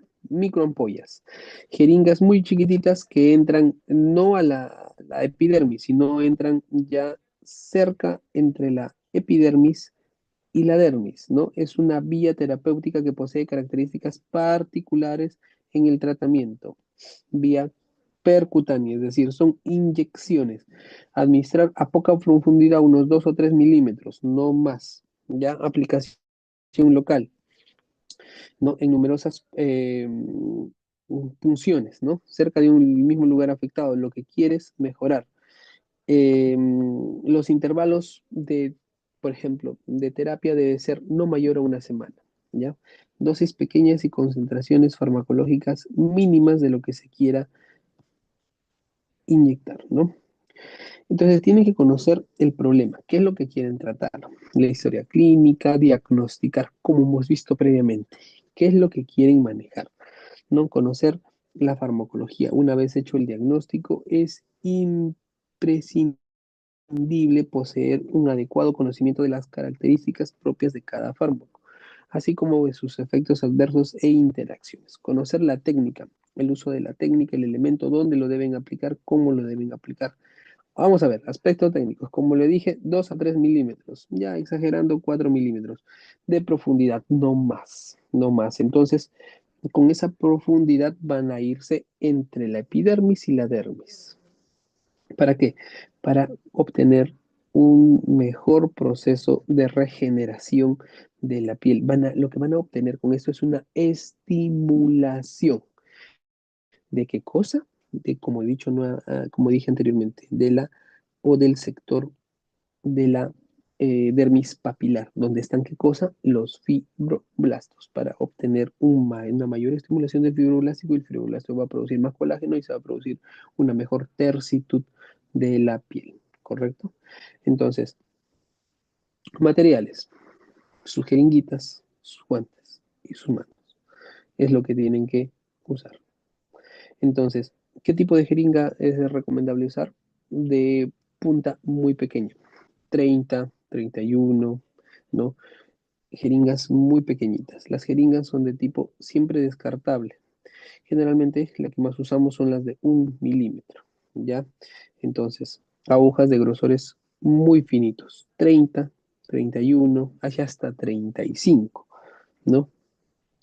Hasta ya están muy pequeñitas, ¿no? Facilitan el acto mesoterápico, también el usar tecnología, el usar pistolas mecánicas que ya tienen calibre, ¿no? Que ya saben cuánto van a introducir. Ustedes únicamente lo ponen en la piel, disparan y ya saben cuánto introducido. Es mucho mejor que hacerlo de manera mecánica, ¿no? Ambos poseen un sistema de regulación de profundidad que es muy importante para que ustedes no tengan a bien pues pasarse, ¿no? Siempre hay que tener en cuenta, siempre realizar pruebas de alergia en el antebrazo, si es que presenta algún tipo de alergia, ya no aplicarlo, es decir, formar una papulita, ¿no? Interrogar siempre al paciente, como les dije previamente, las alergias, en caso de usar cierto fármaco, se llevará a cabo en un siempre ambiente séptico, antiséptico, limpio, ¿no? Inyección estéril. La piel inyectar se limpiará si es necesario en 2 oportunidades, ¿no? Y si puedes usar alcohol al 70% es mucho mejor que el alcohol al 96%, ¿no? Entonces, puedes usar varias técnicas de inyección, punto a punto o en ráfaga. Por ejemplo, en ráfaga es decir que esta, por ejemplo, es una pistolita que tiene así, bastantes eh, puntitas, ¿no? Y puede y puede inyectar de manera, por ejemplo, sectores mucho más grandes, ¿no? No estar punto por punto, sino hacerlo en ráfaga, hacerlo como una pistola. Eh, Se avanza más, el tratamiento es mucho más localizado, es mucho más técnico. Por ejemplo, este dibujo que está acá es de no de un tema de inyección medicamentoso, sino es el Morpheus 8, ¿no? Ese es pero sirve para ejemplificar, para que ustedes entiendan el tema de nape o ráfaga, ¿no? Pero este es un tema de ultrasonido con estimulación por calor, ¿no? El Morpheus 8. Entonces, Los componentes de cualquier formulación estarán compuestos por ¿qué? Principios activos, es decir, la droga que se va a usar. El difusor, ¿qué? Que es la procaína. O se puede también usar lidocaína, dependiendo. ¿Para qué? ¿Por qué usan un difusor? ¿Por qué? Porque hay que disminuir el dolor del paciente, ¿no? Y que también hacen, retardan la absorción del medicamento, es decir, tienen un mejor efecto, ¿no? Entonces, tanto local como efecto en la zona de la piel. Y el diluyente, que es la solución fisiológica soleno que es con el que se va a mezclar, ¿no? Entonces, las reacciones adversas, como todo procedimiento invasivo, eritema, dolor, una reacción vagal por el tema de las inyecciones, ¿no? Lesiones mecánicas. ¿Por qué? Porque en ocasiones, si no es bien controlado, puede ir más profundo, ¿no? Hematomas, porque le diste un vaso y lesionaste un vaso. Pápulas, ¿por qué? Porque te pasaste, no tan solo fue la inyección en la dermis, sino te fuiste un poco más, fue hipodérmica. Entonces, si fue hipodérmica, se van a formar pápulas. Alergias o hipersensibilidad, necrosis cutánea, si le diste un vaso, fue una zona terminal, un vasito terminal, se va a necrosar. ¿No? Infecciones, ¿por qué no tuviste la adecuada sepsia y antisepsia? ¿No? Entonces, las reacciones adversas, ¿no? Pues lesiones, hematomas, eritemas, bueno, acá no hay zonas necróticas, ¿no? Reacciones adversas y complicaciones, ¿no? Por ejemplo, el tema de hacer algún tipo de reacción eritematosa, ¿no? Eso son complicaciones que se pueden dar, ¿no? Entonces, los grupos terapéuticos pueden usar vitaminas, lipolíticos, según lo que quieran hacer, ¿no? Si quieren humectar la piel, rejuvenecer la piel, vitaminas, oligoelementos.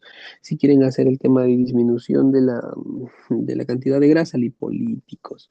Pueden usar antioxidantes, vasoactivos para estimular la formación de fibroblastos, dependiendo de lo que quieran obtener, ¿no? En las jeringuitas que se usan, las inyecciones. Y ahora sí, uso de rellenos, rápidamente.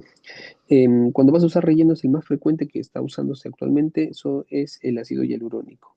Antes también se usaba metacrilato, los crilatos, ¿no? Entonces, pero eso ya no se usa, no se usa, ¿no? Genéricamente podemos decir que la colocación de este producto lo que va a producir es un relleno de la zona, ¿no? La zona, por ejemplo, el que se usa generalmente en labios, zonas que son deprimidas de la zona facial, zonas que quieres rellenar en la carita. Es para lo que se va a usar este tipo de bioplastía. El moldeamiento, por ejemplo, de la nariz, ¿no? Moldeamiento nasal, la rinomodelación con ácido hialurónico, la rinomodelación con crilatos, ¿no? Entonces hay que primero analizar la armonía facial, ver dónde quieres mejorar, dónde tienes que inyectar y la cantidad que tienes que inyectar por cada zona, ¿no? Entonces, lo que vamos a hacer es colocar el producto de relleno en las zonas donde se quiere locar, donde se quiere mejorar. Primero, seleccionar al paciente. ¿En qué momento quiere obtener la mejoría? Si es un procedimiento temporal o es un procedimiento que quiere obtener un proceso eh, permanente, ¿no? Ser consciente, seleccionar al paciente, ver qué quiere, qué sector se va a hacer, cuánto vas a necesitar, qué producto le conviene usar, el costo. No es lo mismo comprar un ácido hialurónico de, por ejemplo, $50 a un ácido hialurónico de $200, ¿no? Hay diferencia en el tipo de precio. Con cuál o cuáles técnicas se van a colocar el relleno, ¿no? Todo eso hay que tener en cuenta. ¿Qué zonas, no? ¿Qué zonas son las más frecuentes que se usan? Zona del dorso nasal y punta nasal, que es la zona terminal, que le digo que tienen que tener mucho cuidado, ¿no? Porque es zona de irrigación terminal, acá es donde pueden producir necrosis de punta, ¿no? Las zonas mm, pómulos, zonas nasogenianas, labios, mentón, em, las zonas del surco inferior nasogeniano, zonas mandibulares, ¿no? Las zonas de las orejitas, las zonas supraorbitarias, todas esas zonas también se pueden rellenar, ¿no? Labios, surcos nasogenianos, nasoyugales, ¿no? Por ejemplo, hay algo que tienen que saber, ¿no? Cuando nosotros irrigamos la zona del pulpejo de las orejas es una terminal. Generalmente, zonas terminales como la orejita no se animen tanto a poner tanta cantidad. Ponga un poquitito, no mucho. ¿Ya? ¿Para qué? Para que no, por la cantidad, por el aumento de volumen, sé que lo quieren mejorar, pero a veces es hacer menos que producir algún tipo de lesión. ¿Ya? Pero en el resto sí, contorno de maxilar inferior, pabellones auriculares, manos, también se puede usar en genitales. Entonces, el ácido hialurónico al 2 o 3% es lo que pueden usar generalmente. Es mejor. No usen muchas concentraciones. El reticulado, como es más denso, tiene mayor riesgo de hacer obstrucción o obliteración de vasitos, ¿no? Claro que cuando son de corta duración, la duración no es tan prolongada, pero el tema del mejoramiento temporal, y si es progresivo, es decir, viene cada 6, 9 meses a aplicarse, pues puedes obtener un procedimiento un poquito más prolongado, ¿no? No tan corto. Eh, pero eso sí, cuando tenemos, por ejemplo, eh, las sustancias reticuladas, criladas, eh, alcohol polivinílico, o el tema del poliacrilamina, el tema de los hidrogeles, ¿no? Son sustancias que si bien son de una duración un poco más prolongada, son más densos y al ser más densos tienen más riesgo de producir efectos secundarios, ¿no? Entonces, otra cosa que, por ejemplo, pueden usar eh, son los implantes de siliconas, ¿no? Aunque los implantes de siliconas están más en el campo de la cirugía estética, ¿no? Porque esos implantes de silicona son cambios permanentes, no son cambios temporales, pero hay que saber poner las siliconas, ¿no? Hay que saber poner el tema de las siliconas porque se hacen por pequeños cortes en la zona inferior mentoniana, ¿no? Submentonianos, unos pequeños cortecitos y por ahí se mete el implante de silicona. No, acá están los crilatos, ¿no? Que son semipermanentes, es decir, te producen un cambio a largo plazo, pero esos crilatos producen, uno, un mayor riesgo de fibrosis y segundo, un mayor riesgo de hacer algún tipo de obstrucción de vasito. Entonces, materiales usados en el procedimiento, jeringas, agujas, cánulas, ¿no? Para usar cánulas de relleno, generalmente eh, agujas o jeringas de 1 a 10 milímetros, depende de qué cantidad quieras colocar y qué tanto le quieras poner al paciente, ¿no? Por ejemplo, para toda la cara, para toda la cara, se requieren por lo menos unas 20 ampollas, ¿no? Para toda la cara. Entonces, en promedio, pon que cada ampolla son de un buen ácido hialurónico, $200. Entonces, para toda la cara, ¿cuánto te estás gastando? Cerca de, para unas 20 ampollas, unos $4.000, ¿no? Para toda la cara. Entonces, es bastante. Entonces, tienes que ver qué zonas quieres mejorar más, ¿no? Porque no es que cada ampolla me va a servir para toda la cara, una ampollita para toda la cara, no, es bastante lo que se usa para toda la cara. Entonces, algunos ya vienen medidos, ¿no? Ya tantas jeringas, tanto tengo. Ah, ya, perfecto. Entonces, una jeringa por cada zona, zona facial, ¿no? Y si es una zona muy deprimida, a veces usas dos, tres por zona, ¿no? Depende. Entonces, depende de esas características, ¿no? Algunos usan cánulas también, ¿no? Cuando las zonas que se quieren recuperar, que se le explica, claro, previamente al paciente que son las zonas muy deprimidas y hay que usar un mayor volumen. Entonces se usan, ¿qué cosa? Unas cánulas estériles con mayor calibre, ¿no? Para que todos ustedes puedan infiltrar, no de poquitos en poquitos, sino con una sola canulita puedes infiltrar un poco más de sustancia. Por ejemplo, ¿qué es lo que hacemos, no? Borramos el surco nasogeniano. Como verán, el surco nasogeniano es este, acá se ve más tenue, ¿no? Surco nasogeniano disminuido. Igual acá en esta zona, ¿no? Un marcado surco nasogeniano, después de aplicar ácido hialurónico, el surco nasogeniano ya no se ve, ¿no? Igual acá, ¿no? Un surco nasogeniano que está más pronunciado acá ya no lo ven, ¿no? Ya no está más pronunciado y le han hecho un aumento de grosor de labios, ¿no? Igual acá en esta misma fotografía, ¿no? Surco nasogeniano bien pronunciado y acá ya no, ¿no? Es el efecto del ácido hialurónico. Igual, ¿no? Hay un cambio notable, ¿no? Por ejemplo, acá aplicación en la zona de los surcos nasogenianos, ¿no? Surcos nasogenianos en las regiones infraorbitarias, que también lo han mejorado, ¿no? En las zonas de las laterales, patas de gallo, también han mejorado, y en las zonas del entrecejo. Ahora, las recomendaciones para el paciente: realizar profilaxis antibiótica, si es que tiene mucho dolor, puedes indicarle ibuprofeno para las molestias locales, colocar compresas frías, ¿no? No colocarse cremas ni masajear, nada de eso, porque el ácido hialurónico es como un gel que le inyectas en la zona inferior, tú lo moldeas con la mano, entonces tienes que esperar que eso pase por lo menos unas 48 horas para que recién pueda estar manipulándolo o lavándose la cara de manera adecuada, ¿no? No hacerse masajes, evitar los procedimientos cosmetológicos, ¿no?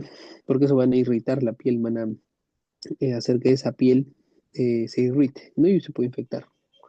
Evitar el sol, las complicaciones: hematomas, alergias, infecciones, granulomas, celulitis, embolización de arterias, ¿no? Si es que es en la zona infraorbitaria, arterias oftálmicas, ¿no? Todo eso. Ahora, toxina botulínica. La toxina botulínica es un bloqueador, inhibe eh, la recaptación de la serotonina y lo que hace es bloquear el receptor de la acetilcolina, ¿no?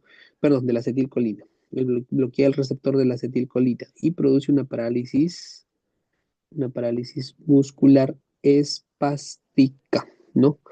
Una parálisis espástica. Se prepara como un frasco de ampollas de producto seco y liofilizado en su interior, ¿no? Este polvo localizado, algunos vienen en polvito, por ejemplo, este es de 100 unidades, y otros ya vienen preparados en solución líquida, ¿no? Entonces, algunos lo preparan y va a depender de cuántas unidades tengas y cuánto quieras diluirlo, se lo puede diluir en el mismo frasquito, ¿no? Entonces, o algunos ya vienen diluidos y vienen en solución, ¿no? Entonces, eh, cada marca comercializada en su evanescente, cantidades variables, dependiendo de las unidades que quieras, en la manera como se pueden guardar, ¿no? Si van a estar en el freezer o no, la fecha de vencimiento, siempre darse cuenta, sobre todo la fecha en la que vence la toxina botulínica, ¿no? Si bien eh, no es algo que nos fijemos muy frecuentemente, háganlo de manera mucho más cotidiana, ¿no? Algo que sea frecuente. Bueno, los pasos para la preparación es poner el tapón de goma, limpiarlo siempre antes de inyectar la solución fisiológica si es en polvo, mezclar suavemente sin agitar mucho el producto y una vez que ya se haya homogenizado la sustancia, siempre inyectarlo, ¿no? Entonces, el periodo, eh, por ejemplo, si es que ustedes quieren obtener un procedimiento eh, más prolongado, lo pueden repetir a las 4 o 6 semanas.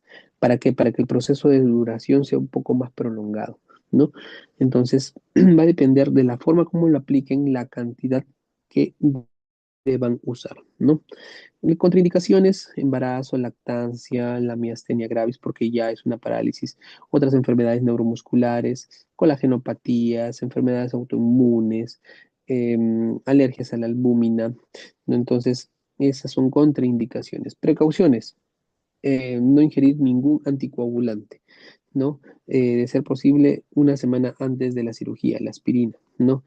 Pacientes deben recibir explicaciones claras del procedimiento. ¿Por qué? Porque puede tener complicaciones, ¿no? Parálisis faciales, necrosis, dolor crónico, ¿no? Entonces, tienen que tener en cuenta eso.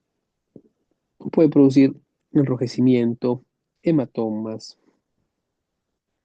por ejemplo, diplopía en oftalmos, es decir, que por la aplicación sea tal que te produzca una parálisis muy compleja que haga que el párpado se vierta, ¿no? Tosis palpebral, es decir, la caída del párpado, ¿no? Superior, inferior, cefalea. Entonces, por ejemplo, tosis palpebral, ¿no? Tosis palpebral.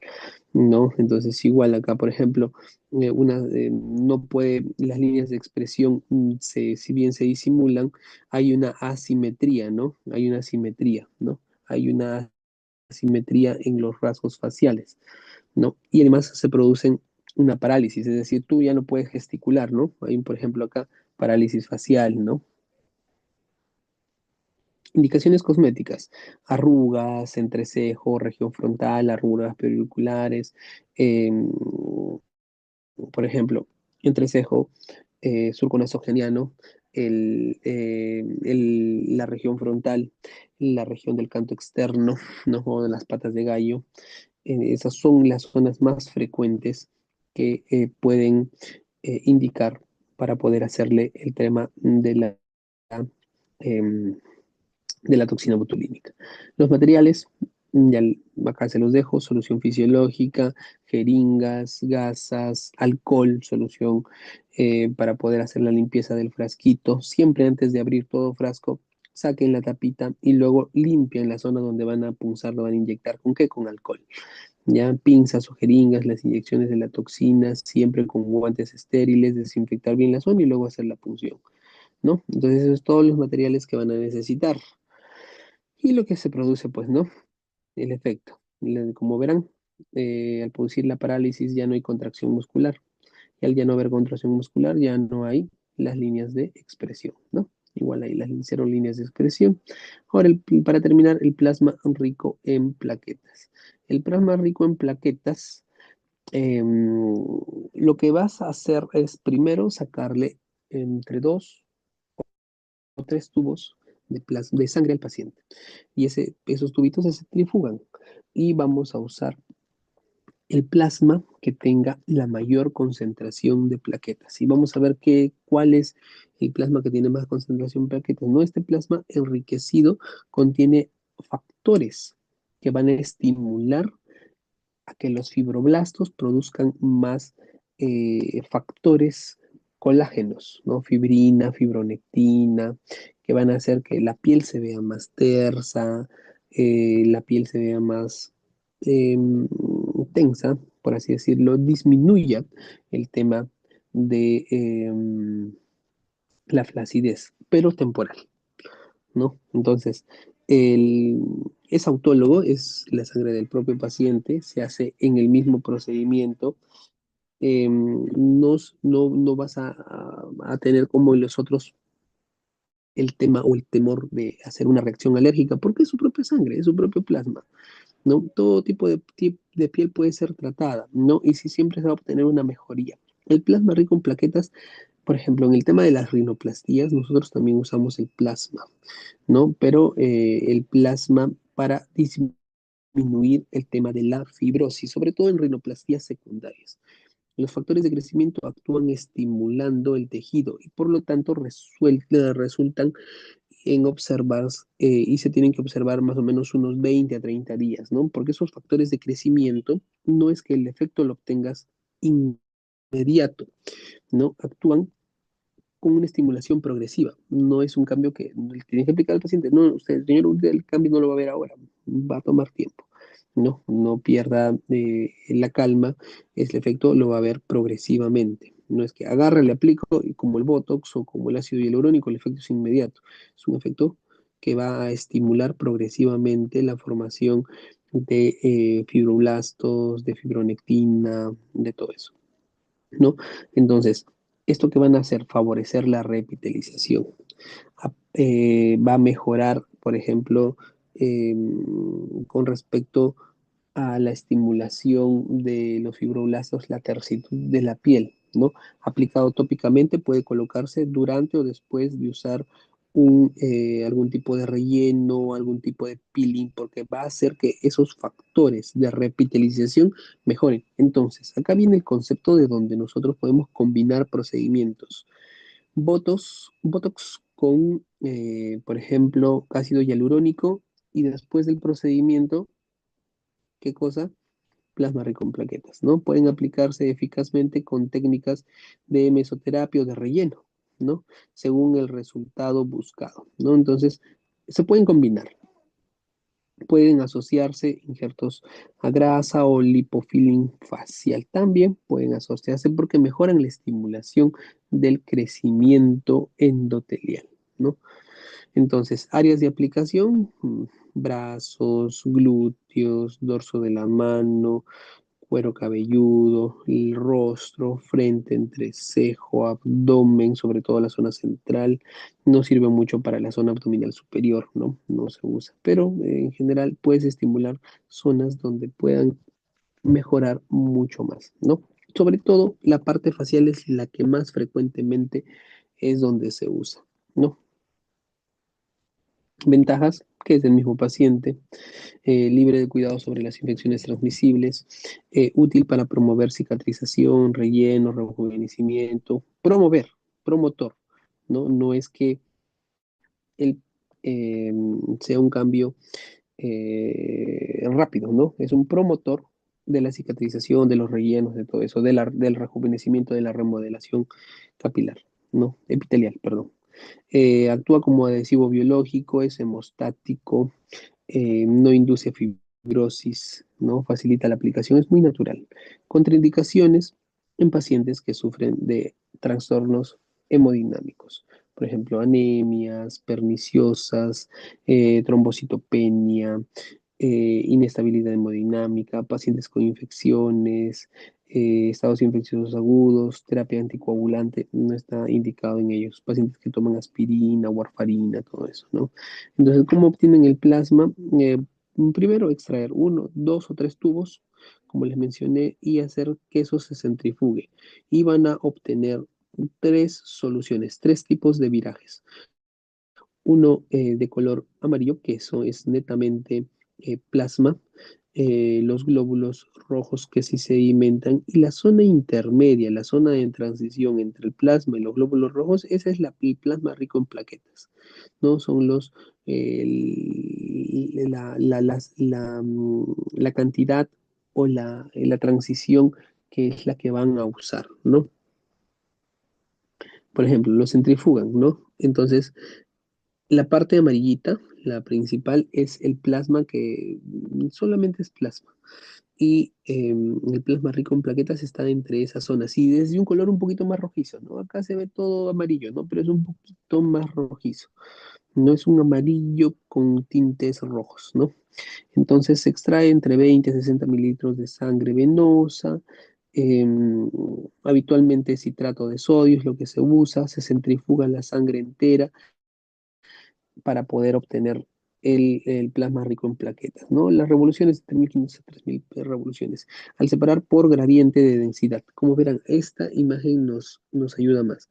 Por ejemplo, el uno plasma pobre en plaquetas. El 2 es la zona de transición, ¿no? Y en la zona 3 y 4 está ya la sangre, los hematíes, los leucocitos. Entonces, la zona de transición entre lo amarillito y la sangre es la zona que debes obtener, ¿no? El plasma rico en plaquetas. Y cuando lo aplicas, pues tiene una coloración un poco rojiza, ¿no? Acá es un poquito exagerado, pero es la coloración que en ocasiones debe tener, ¿no? Esto es algo, un plasma pobre en plaquetas, esto es un plasma un poco más rico en plaquetas, ¿no? Entonces, los cambios clínicos son a posterior, ¿no? No es un cambio rápido, ¿no?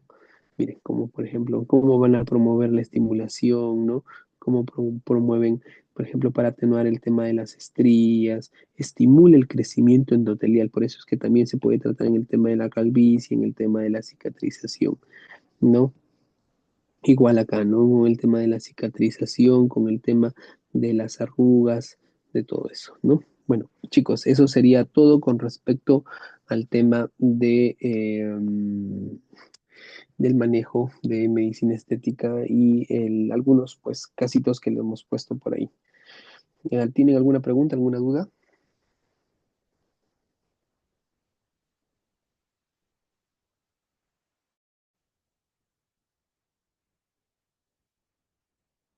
Ya, bueno, si no hay ninguna pregunta, ninguna duda, muchas gracias por su atención y espero que les haya servido toda la información que les hemos dado y sobre todo las recomendaciones, ¿no?